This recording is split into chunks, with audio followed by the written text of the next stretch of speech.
What's up, Mortgage Coach community? Dave Savage here. Every Tuesday morning, 9 o'clock Pacific, we're here to bring leadership, inspiration, ideas, and strategies to make you a more successful mortgage professional.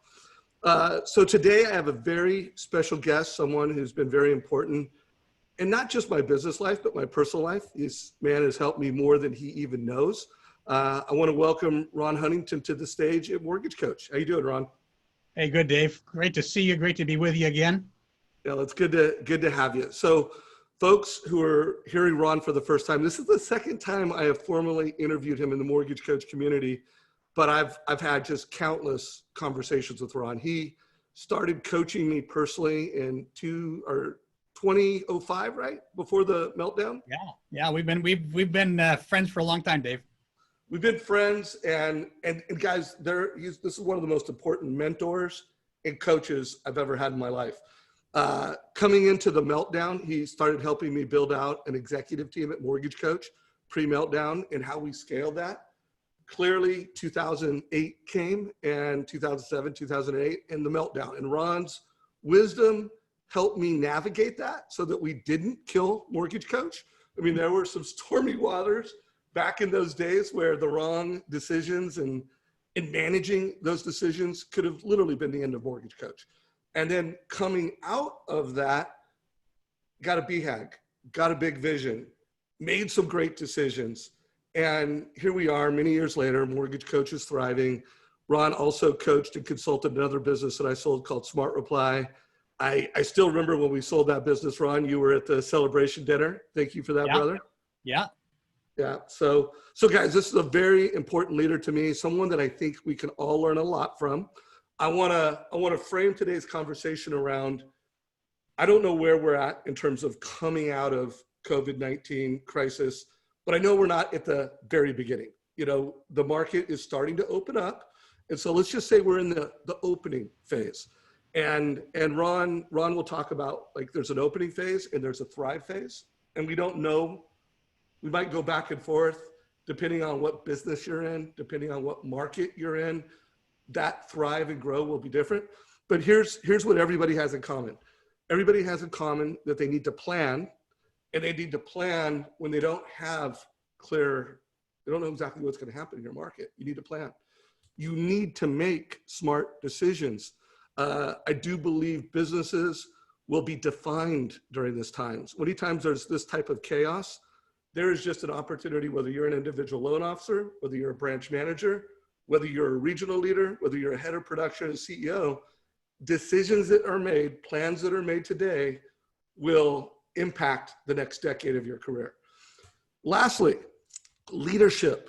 What is leadership? And so planning, decision-making, leadership. Ron has some slides. He has some thoughts. He's gonna help us all make better decisions, be better leaders, and help us fine-tune our planning. So Ron, hopefully that was a good tee up and a good frame.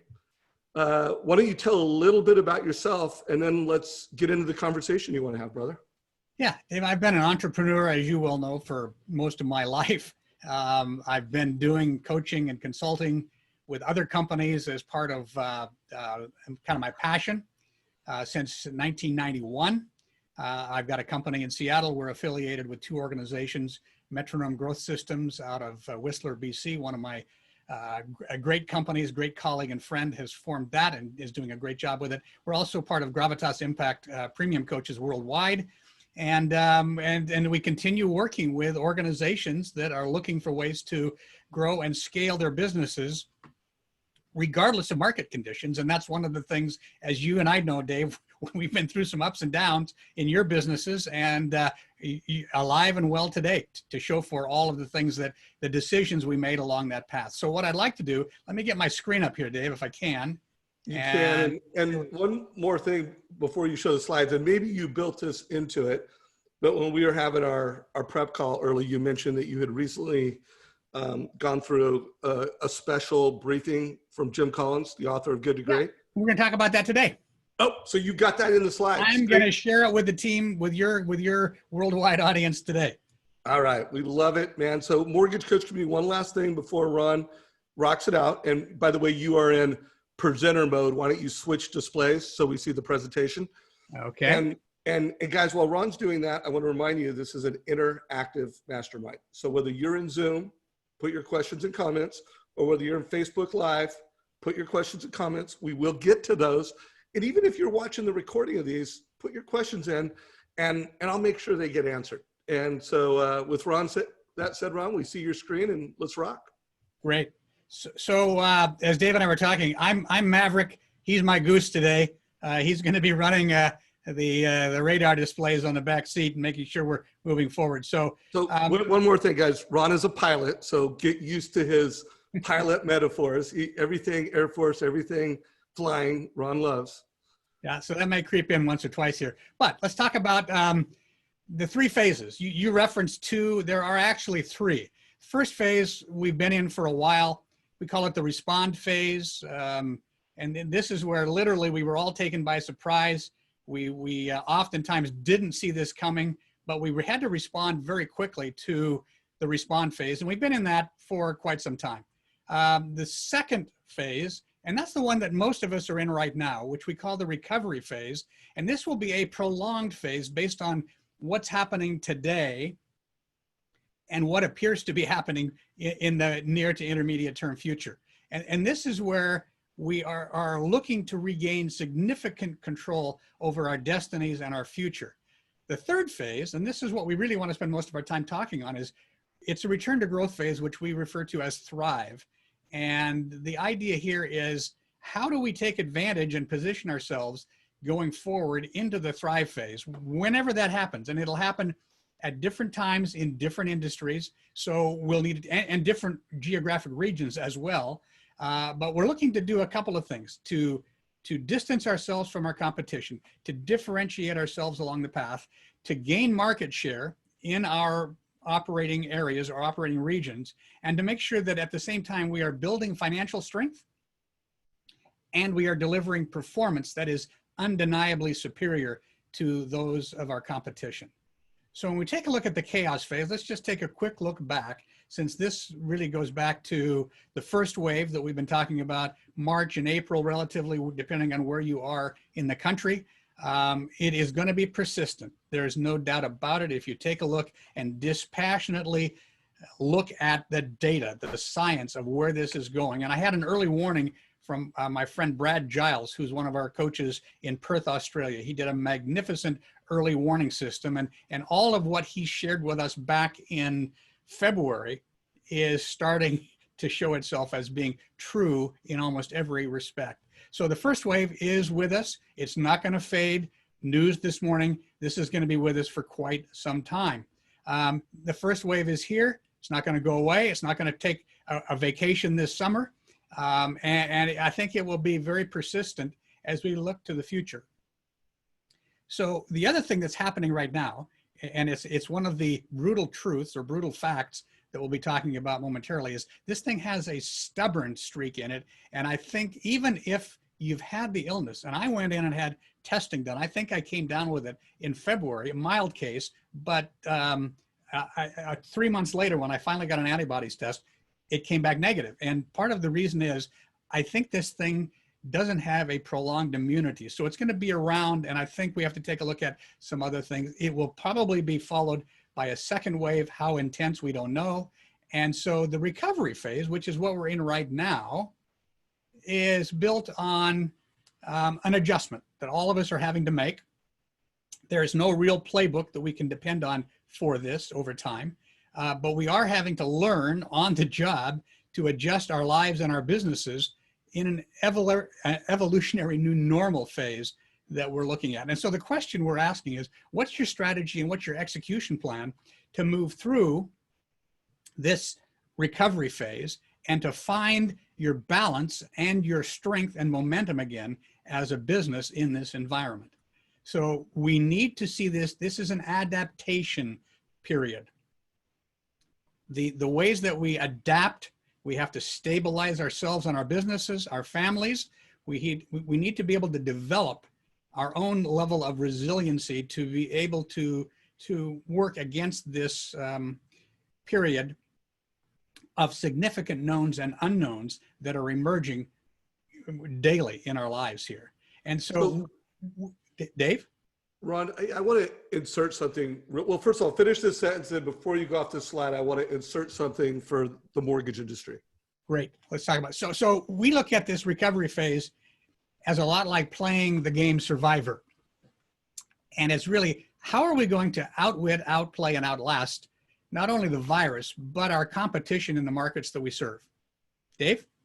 All right. So mortgage industry. Here's my take, and it's just never been more clear, it's never been more obvious, and it's never been more well documented that not only are we going through this virus stage, just call it the COVID era, and the virtual economy, but there is a disruption taking place in our mortgage space. And I think the recent news of Quicken going public, I think just looking at the S1, I spent a couple hours over the weekend reviewing the S1, looking at their retention rates, looking at the success of the metrics of their lead gen, things that were not previously public. You knew that they did a lot of business. We knew how many loans they did. That's public knowledge, but we didn't necessarily know how many leads they were generating. We didn't necessarily know what their retention rates were in different classes of business. We know that now, guys. So I would just say most loan officers, more than 50% of loan officers in America, do not have a sustainable mortgage practice. Like how you're doing business today, the technology that you're using or not using, it won't last. Again, you have a unsustainable model. If you don't have a certain level of retention rates, if you aren't using your CRM, if you're not using like tools like Mortgage Coach, you don't have a sustainable practice. So I think everybody, when you come up with this, call it the recovery plan and the Thrive plan, you not only need to plan around the war that we're having with COVID, but the war that we're having with the mortgage industry. And the beautiful thing right now, guys, is that every local referral-based loan officer, you literally have all the tools at your disposal. You just need to use them. So anyways, Ron, I just wanted to cast that cloud so that they're not just, this isn't just a recover from COVID. This is like, let's fix our business model during this time. Well, and that's exactly what we're going to be getting to in the rest of this presentation. You have to adapt, and you have to take a look at where are the opportunities here. Out of every crisis comes a wealth of opportunities, and that's really what we want to talk about through the balance of our session today. So Thrive, what is the Thrive phase? It's that point where you can return to sustainable, predictable growth for both your business and in your personal lives as well. We get back to a return to old habits and patterns and new habits and patterns that we formed during this recovery phase. And I think when we take a look at the emerging facts and the data, we're likely going to need to get to Thrive. We're going to have to see the development and mass distribution. So it's a logistics issue as well of an effective vaccine available to all. And that's going to take some time. So that will prolong us getting to the Thrive phase as we look forward here. The other thing, the reality is we're going to need to see the curve crushed. We're seeing it reemerge in certain areas right now. We need to see the case spread reduced to below a 1-to-1 transmissibility. Otherwise, we will not be able to sustain and stay in the Thrive phase looking forward. So the question we keep getting asked is, how long is this going to take? How long will this recovery phase last? And how long will it be till we get to the Thrive phase? There was a CEO study that was done just last month that came out, and it had some interesting observations from company presidents and company CEOs across a spectrum of industry. And here's what it said. About 40% said this is going to last 6 to 12 months before we can hope to get to the Thrive phase. Another 18% said this is going to last more than a year. Then there were a smaller percentage, about 23% said another 3 to 5 months, looking from July 1st out. And then the really optimists said, well, it could be a very short-lived 1 to 2 months. Again, this was back in June, only two weeks ago. And several others said, less than 5% said, this will last less than a month. So as you can see, there's a wide spectrum of opinion And this spans companies, CEOs across the spectrum, coast to coast in our country. So Dave spoke briefly about then what's the effect on housing and the mortgage business. Well, First American Financial reported last month. This was their outlook coming out of May and looking into June and July. We saw a May spike in home builder sentiments, and that exceeded expectations along the way. Obviously, as all of you are aware, we're into some record low mortgage rates, which has got to increase demand for those who can qualify. Housing starts appeared to rebound nicely. We've seen it here in Seattle, where the home building has resumed its pace. In fact, in many areas here, it didn't even drop off. They just kept building. And then housing permits, they were up 14% in May, single family up 12%. And we think this bodes really well for future activity in coming months. And then what we're seeing, which is really encouraging, is that the industry appears to be adapting to the changes brought on by this virus in very compelling and positive ways. So that's a quick overview of kind of where we are at this point. Dave, did you have anything you wanted to add at this point before we dive into planning for the growth ahead? I mean, just a nuance to everybody. I talk all the time, guys, you should be doing events with realtors and homeowners and bringing leadership. You need to make sure not only do you know the macroeconomics and you can speak to them confidently as a leader, but you understand the localized economics. You understand them in the markets that you serve. So I hope that if you tune into this community, you know macro, you know local, and then you're able to help a family make personal decisions. Like, okay, you hear all this news, family. What do you think rates are going to do? What do you think appreciation rates are going to do? And now you consult with them to help them make an informed decision. So remember, guys, it's not about being a preacher. It's not about having insights. It's about localizing it and personalizing it is where we really add our value. So no, good tee up, Ron, but that would be my just reminder to the mortgage coach community. Great. So Dave talked earlier about the work that he and I have done with his companies, and we followed a very similar path. The organization I'm working with right now primarily is Gravitas Impact Premium Coaches. Coaches worldwide, premium coaches across the spectrum of industries. And we are working with our clients in what we call the 7 attributes of agile growth. And the 7 attributes are leadership, strategy, talent, execution, customer centricity, profit, and financial performance, and then systems. Systems to support your brand and reputation in the market and make it easier for customers to embrace your brand and work more exclusively with you. So let's take a quick tour of some of the questions that you should be asking yourself along these 7 attributes and what each one of these means in terms of you getting prepared right now in the recovery phase to take full advantage of the thrive phase, which will be coming at some point in the future. So when we talk about leadership, leadership is really the quality of the leadership and the quality of the decision-making capabilities your organization has. And for leadership, the question that we ask our clients is this: is your team, the team that you have today, to face the recovery and the thrive phase, is it authentic, healthy, and aligned? And we've added actually one additional question word in this leadership question. Is it resilient? Has it belief in itself, belief in your vision, belief in where you want to take your company? And are you helping them become bulletproof and loyal to you and that vision that you have for your company? So this is the leadership question. We start here. Have you got the right people?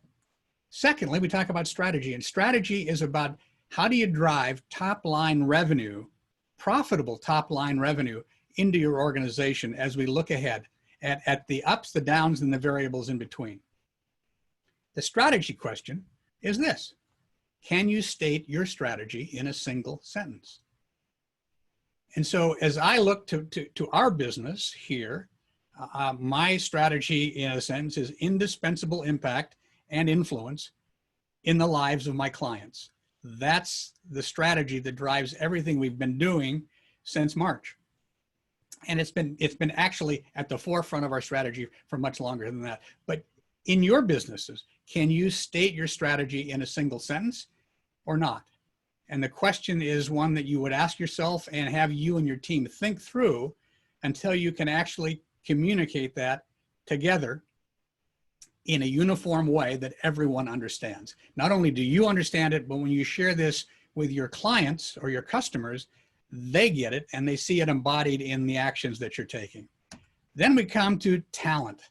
And talent is about the overall depth of talent inside your organization. Hey, Ron, real quick, before we do talent, when you do strategy, is that like a value prop statement? Like you're able to articulate your value prop in a way that's unique and valuable? Is that what you mean? Well, it to a degree, yes, but it involves a lot more than that, Dave. And I don't want to drill down deeply into that, but this is a question that I'd be happy to talk offline to any of your viewers of the webinar. At the end, Robert and I will share my direct contact information. If they're a friend of Dave, then I'm happy to take those calls, no cost or obligation except to have the conversation. And we can go much deeper into that. That would be about probably a 15, 20-minute conversation to go to the depth that I know you want to go, Dave. So fair enough. Let's keep it rolling, guys. I do want to call out a post. Well, two posts in the Mortgage Coach Facebook group. One about the Quicken article that I wrote. Make sure you guys check that out. And then I interviewed Todd Duncan on Friday, and he came up with a value prop script. So I know it doesn't like check the box for strategy for Ron, but I do recommend guys check out Todd Duncan's Mortgage Coach value prop script, and it will give you some breadcrumbs and it will give you some value here. So check those out, guys. Great, thanks. And there are a number of supportive elements when you come up with your strategy in a sentence. There are a number of different things that support that. The value proposition is one of those things, to be sure. Fair enough. Thank you. Good. So talent is really about the overall, not just your leadership group, but from in your company from top to bottom, from the front door to the back door. And the question we ask with talent, particularly now that you've had a stress test with the coronavirus inside your organization, perhaps with productivity, perhaps with core values fit. But here's the question, and this is crucial that you ask this before you get out of the recovery phase, and it's this. Knowing what you know today and having seen your team under stress and pressure, would you enthusiastically rehire everyone on your team today to carry your company forward into the future? This is always a sobering exercise for any leader, any company owner to face. And we usually sit down with them and we do an exercise, and we will ask them to take a look at their leadership team first, and then let's go through department by department, depending on how big the organization is, and have each of those department heads do the same thing. Question would be, knowing what we know today, do we have the right people with the right fit for our core values and our culture?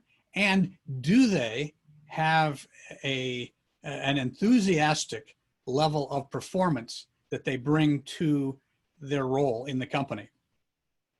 And knowing that combination, would you enthusiastically rehire them going forward? So an important question to ask yourself. Execution is about taking top line revenue growth or top line revenue period, even if it's diminished in this period of the coronavirus and the lockdowns. But through the recovery phase, are we turning top line revenue into profitable bottom line performance? So the question we ask is this: do your people and processes in combination convert that top line revenue to very strong bottom line profitability? In addition to that, are you cash flow positive, and are you building cash reserves during this period? We'll talk a little bit more about that when we get into the Jim Collins piece. So where we are right now with this is execution is the difference maker for most organizations. You can have a great strategy, you can have great people. If you can't execute, you've got problems. So take a look at the customer. And the customer question revolves around this question. Does your customer life cycle drive revenue growth? Are you building opportunities in for your customers to do more business with you, to do the majority of their business with you, to ensure that they see you as an indispensable part of their decision-making process and part of their purchasing process.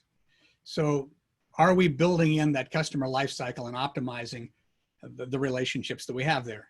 Lastly, of the 7 attributes is profit. Not lastly, next to last, pardon me. And the question we ask here is, do you have the cash available through whatever resources you have amassed to fuel your growth? Right now, it's even more important to look at the intermediate term. Do you have the cash to sustain your business until you get to the thrive phase? And then when you get to the thrive phase, do you have the cash that will allow you to take full advantage of it, that will fuel your growth, will fuel the opportunities for improvement in your business model that would then make you basically bulletproof going into the thrive and through the thrive phase? So the last element is systems. And this is where oftentimes the relationships with your customers are made or broken. And the question we ask with systems is this: do your systems enhance the customer's perceived value? This is the value proposition, Dave, that you talked about earlier, and experience overall, so that you make it easy for them to do business with you. The whole idea getting through this phase is, if they're turning to you now, you have the opportunity to hang onto their loyalty, their connection to you and your business, if you can make sure that the systems are working for you and your customers and not against you and your customers. So these are the spectrum of things that we look at in the planning process and the contingency plans moving forward. We put this together, and Dave, you'll recognize this.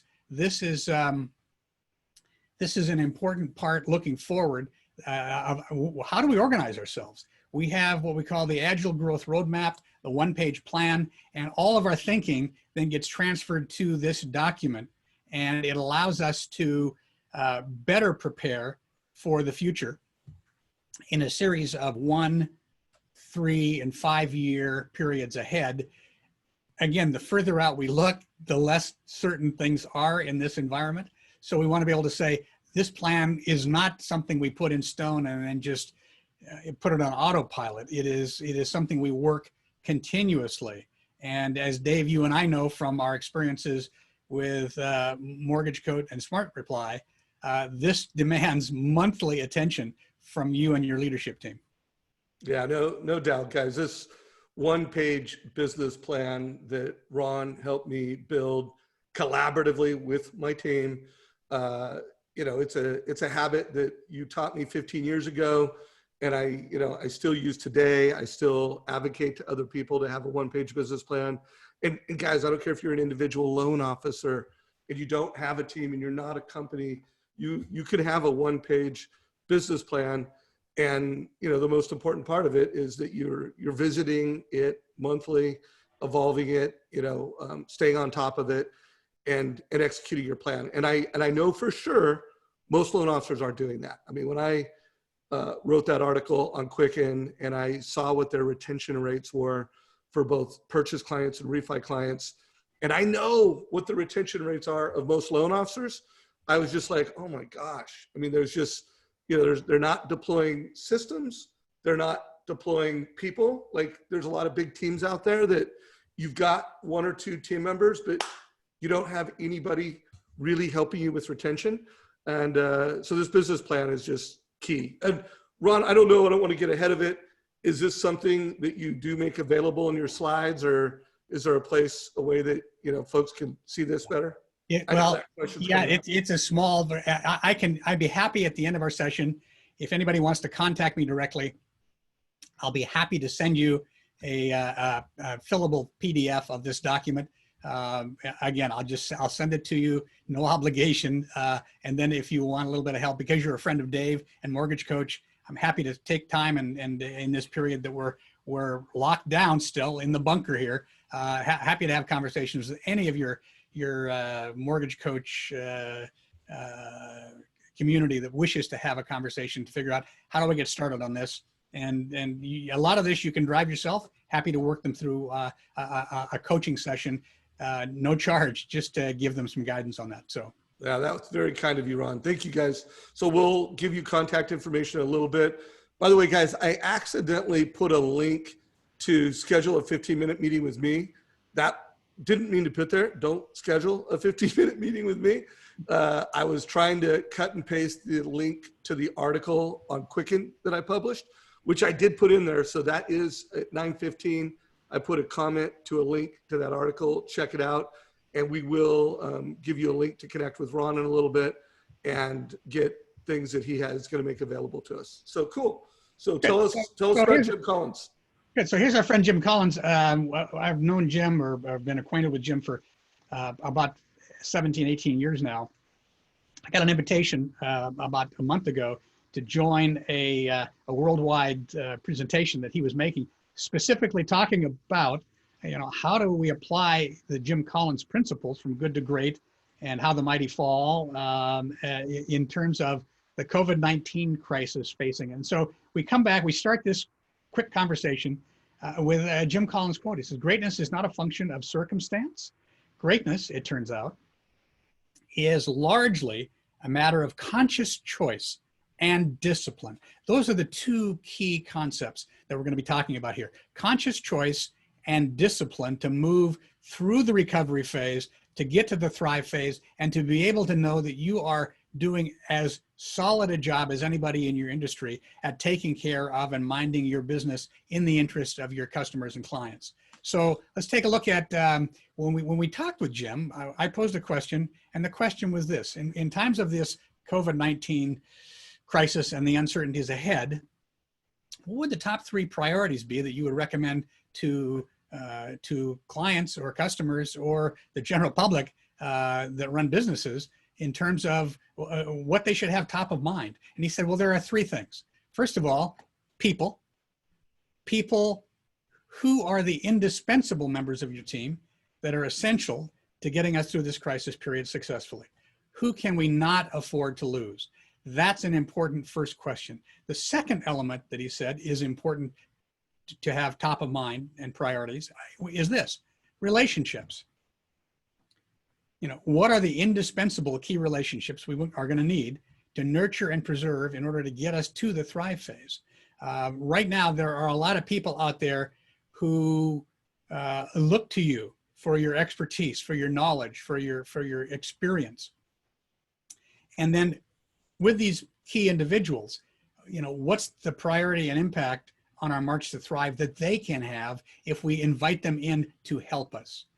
And then when it comes to the key relationships on the customer side or the vendor side or whatever key relationship is out there to support your movement through these phases, who can best nurture and optimize the connections with each key relationship?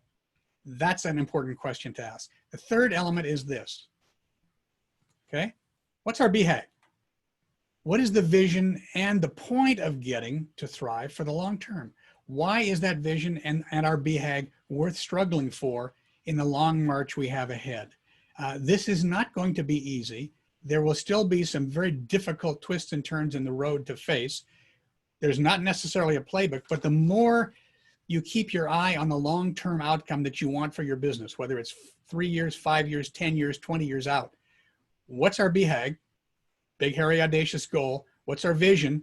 And how are we going to maintain our movement along that path? Will there be some deviations from our flight plan? Of course there will be. So those are the 3 important questions right now. If you have to ask yourself and your teams, this is what you'd like to have them thinking about. So Mortgage Coach community, I'd love a couple things from you. Hopefully you guys will spend some time reflecting on this, journaling on this. Who are those relationships? The BHAG one, I'd love to get some community participation on. I know this was a important idea that Ron and I worked on in the early days coming out of the meltdown with Mortgage Coach.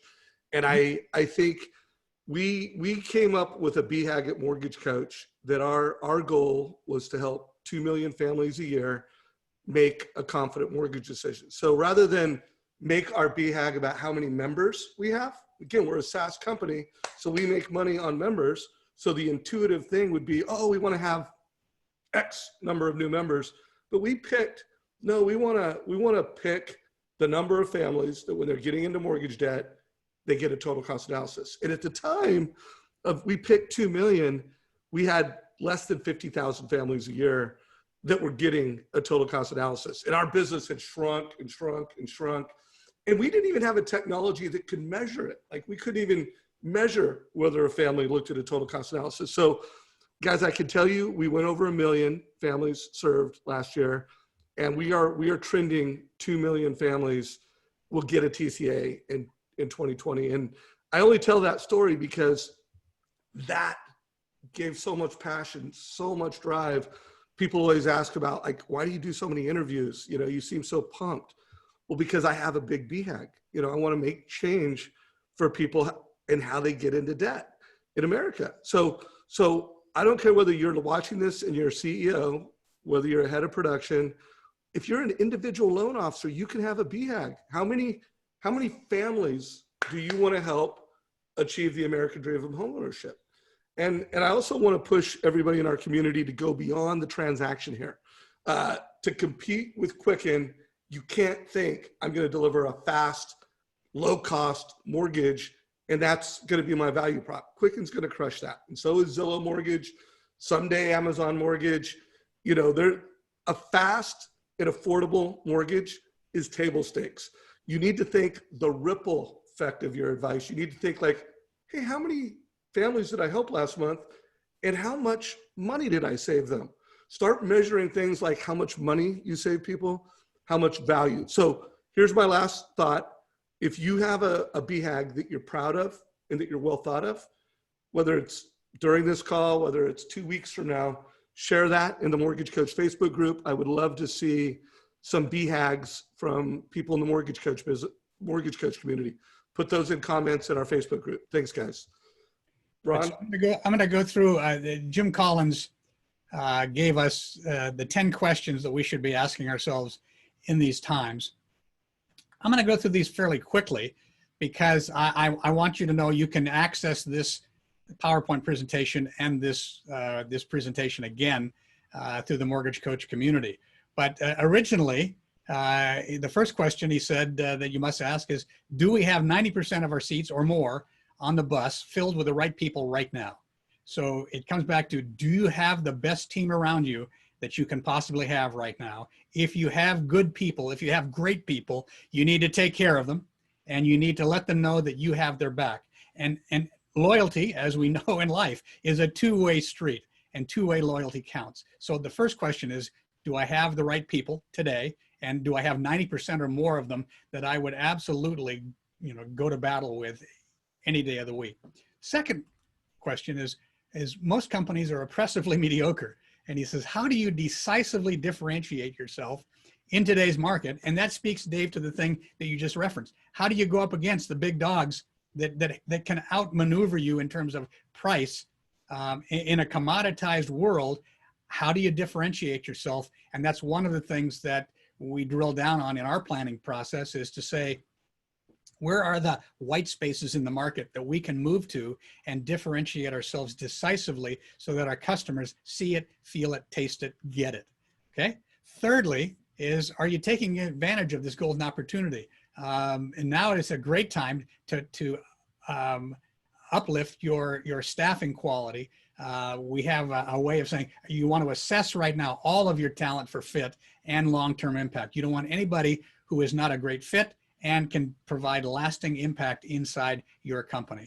They should have a track record of aptitude, the ability to get the job done, and performance evidence that they can get the job done. And then we say hire and keep for fit. And if you need to train up for the skills, good people, great people can pick it up if you'll provide the environment for them to learn. Okay. Ron, a couple notes on that one and an ask for the community. So guys, the mortgage industry is killing it. We are a beacon of light and success. Never been a better time to recruit. And we're seeing a lot of growth. A lot of you on this call, you're hiring processors, you're hiring underwriters, you're hiring assistants. And you know what? You're also bringing new loan officers into the business.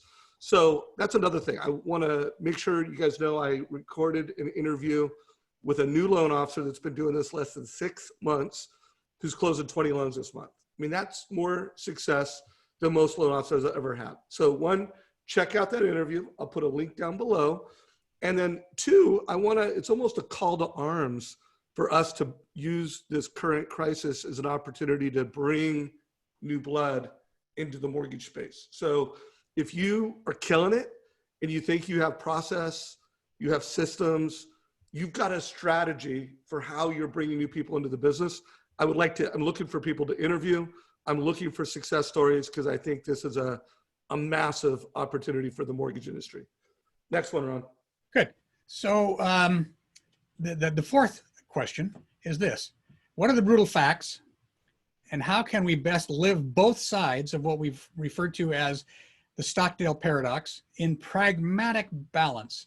And for those of you who are familiar with the story, Jim Stockdale was one of the first fighter pilots, Navy fighter pilots shot down in the Vietnam War.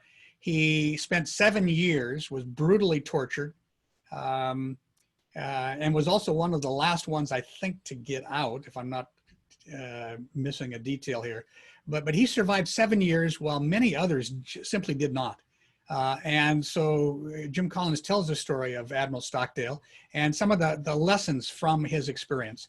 And he said, those who were either too optimistic or too pessimistic, given their confinement and their situation, were the most likely to not survive their incarceration and survive their ordeals in the Hanoi Hilton. And another lesson learned is you should never confuse faith, which you can never afford to lose, with the discipline to confront the brutal facts of your current reality. Those who survived were able to stay in the pragmatic middle of their emotions, their thought processes, their physical environment and characteristics.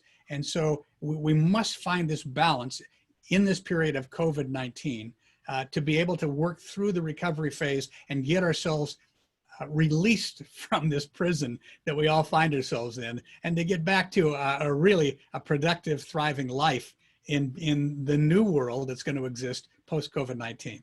And then it's this tension, the balance that's been referred to as the Stockdale paradox. And I talk to my clients and I said it's gritty facts and gritty faith combined to make you more resilient and strong throughout any ordeal. So this is an important concept to understand. You and your teams have to adopt that wise middle of decision making that forms neither extreme, but the important center of brutal facts, realities addressed, and a real look at what's about to happen to us in the next evolution of this illness, this virus. Hey, Ron, have you read the new book out? It's called "It Takes What It Takes" by Trevor Moawad. Are you familiar with Trevor? I'm familiar with Trevor Moawad. I have not yet received that book, Dave. So okay, so guys, I interviewed Trevor last month, and he talks a lot about what he calls neutral thinking. And guys, this book is phenomenal. It parallels what you just heard. Highly recommend you check out that interview with Trevor and Ron. It's my favorite book of the year so far that I've read and gone through. And I'm actually doing the audiobook a second time just because getting in that neutral place it's where success is at, so. Good, that's a great recommendation, Dave, appreciate that. So let's talk about moving into getting our flywheel. Some of you may be familiar with this concept, getting our flywheel moving again. So the fifth question Jim Collins asked of the group that was attending was, how, if at all, should we change our flywheel right now looking forward? Now, because of the extraordinary circumstances that we've been put into here, internationally, in business, in our private lives, there's probably many, many facets that are being touched. The question is multifaceted. So first of all, what is the flywheel? For those of you who are familiar with it, we're going to get a quick review. For those of you who haven't, you'll notice the little red book down in the lower left-hand corner of the screen. Jim Collins put out a small monograph that completely walks you through this entire concept. You can order it on Amazon, but most of my clients who have gone through this flywheel exercise have said this is probably one of the most important things to crystallize their business model and crystallize how they make money and how they scale their businesses going forward. So it's worth a very simple read, but this is an essential concept. So the question then is, once you understand what is the flywheel, and I'll show you some examples in just a moment, what is our flywheel right now? And do we need to adjust it going forward? So the flywheel is how we make money and scale our business faster and faster and faster under any conditions. And so understanding how this works and how it drives revenue to your top line, profitable revenue to your bottom line, and more importantly, how it will accelerate your growth, not only through the recovery phase, but up into the thrive phase, is an important aspect. So what is the flywheel? It's a series of very clear actions, sequentially based, where if we do this, then we cannot help to do the next step, which is this. So we lay that out on the flywheel approach, and we begin to understand how we can pick up speed and momentum. And speed and momentum gives you insulation, gives you a Kevlar vest against a lot of competitive forces that are out there. So we take a look at your flywheel is built off two central questions, and they are these. What are the significant and replicable successes and drivers of our success historically? So you need to take a look back and do the exercise to determine what drives our success. And then if we were to accelerate it, would we make any adjustments in that? The second part of the question is this: what are the major disappointments and failures that we experience as an organization that have an impact on our flywheel and the components of that flywheel? Here's an example, okay? Vanguard, financial services firm, starts off, they said, ultimately, what drives our business model is offering lower cost mutual funds to the audience. As you take a look going from the top around the flywheel, okay, how do we deliver superior long-term returns for clients? And how do we ensure that we're doing that in better and better form? Then the next question is, how do we build strong client loyalty and building in the systems and processes to do that? Then it follows, how do we grow assets under management, which is really the driver of a financial services firm's success. It's AUM, assets under management. And then how do we generate, because of these other activities, how do we generate economies of scale? And then going right back to the top, and you keep refining this over and over again until it's just, the flywheel is spinning. Let's take a look at another example, okay? The important thing Jim said here was learn from others, replicate from successful performers. You don't have to create this wheel from scratch. You can build off the foundation of other people in your industry and their known successes. So the other example is the Cleveland Clinic. It's a healthcare company out of Cleveland, Ohio, and their financial flywheel is get the right medical professionals. It starts with having the very best people, then cultivating a collaborative, patient-centered culture, creating the culture that lets customers, that lets patients understand that they are our number one priority, regardless of what their malady might be. That we work across specialties so that we have the best health outcomes. We attract patients from around the world. So it's not just from Ohio or from the Northeast, it's from the entire world. And the Cleveland Clinic, I have a client that actually lives in Medina, Ohio, that was referred up to the Cleveland Clinic, and they literally saved his life. He was having blood clots in his lungs and in his legs, and they made the difference. If he'd stayed local and hadn't gone to this level of care, he wouldn't be with us today. Then we fuel the resource engine, give us the right processes, the right tools, the right elements to be able to continue to accelerate our flywheel, and then investing in the best facilities, research, and people. We start all over again from the top. Are we raising the bar on having the right medical professionals in our flywheel, and just rinse and repeat, keep going around and around and tightening it up at every turn until the thing is spinning and you're a force in your markets. So let's take a look at the next one, which is to say bullets and cannonballs.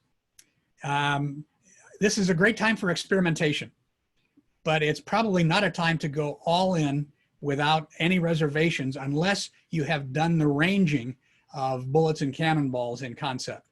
So for those of you who have been exposed to this, you know that Jim Collins says, fire bullets before cannonballs, smaller, well-calibrated efforts to get the range, if you're an artilleryman from way back, before pouring on the heavy artillery and firing for effect. So you make sure that everything is dialed in and you're on the target that you want to achieve.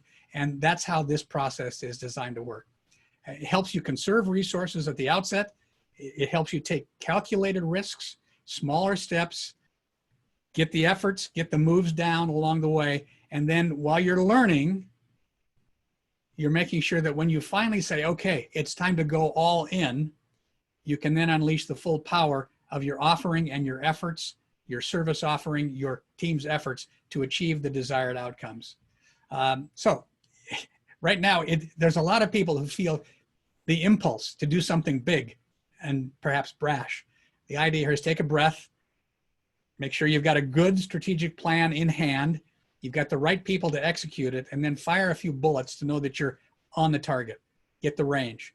Lastly, calibrate and recalibrate, as Jim Collins would say, along the path to make sure that we are where we need to be, okay? Then, number 7, specific disciplines. Discipline is an important part of what Jim Collins says you're gonna need in the next 12 to 24 months as we navigate through the balance of what lies ahead in this crisis. So those of you who are familiar with this concept know that it revolves around what we call the 20-mile march. And this is from the Roald Amundsen and Robert Falcon Scott expeditions to the South Pole. 2 different teams departing about the same time. Amundsen and the Norwegians made it to the South Pole and returned to tell about it. All members of their party returned safely to their point of origin and told their story. Robert Falcon Scott's entire team got there about 20 days later and then could not make it back. All of them perished on the way back. And there's some essential lessons here about making sure that you are well thought out, well planned, and you're not deceiving yourself with erroneous underlying assumptions and bad data and facts as you plan your traverse through the recovery and the thrive phases ahead. So steady and disciplined wins the race is the lesson learned here. And there's a great story to be told. And so the questions that you would want to ask yourself and your team, what disciplines do we possess right now that we should emphasize and double down on? That'll take us from where we are in the recovery phase all the way through to the thrive phase. And lastly, what disciplines should we adopt right now at a fanatical level to take full advantage of the current environment? And those are the things that we want, our clients to be addressing so that we've got the contingency plans, we've got the depth of planning required, and we've got solid execution in mind as we go forward. So we've got question number 8. And this is about the BHAG that Dave was talking about earlier. I'll give you an example here coming right up, but here's the questions. Have you defined your BHAG? As Dave shared, he's got his defined. This is one of the places we start. Begin with the end in mind, sets out what's our destination here? Where are we flying to? And so lay that out clearly. Where do you want to be 10 years from now, 10 or more years from now? And a BHAG generally runs from 10 to 30 years out. And we want to be able to know what's the vision from the CEO, from the company owner. Then what do we want to be 10 or more years from now? That's the second part of this question process. And then what impact and power do we want our organization to have in the markets 10 or more years from now? And then lastly, does the story behind our BHAG give you power, momentum, resilience, commitment to have you power through your existing current challenges in this COVID-19 era? And does it give us the resilience and staying power we need to be in business, 1, 3, 5, 10 years or more down the road? So the BHAG is at the center of 3 important questions.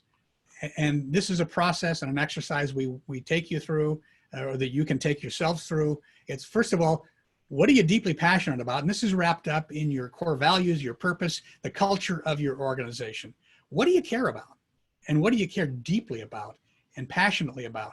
Second question is, what do you think you can be the best in the world at?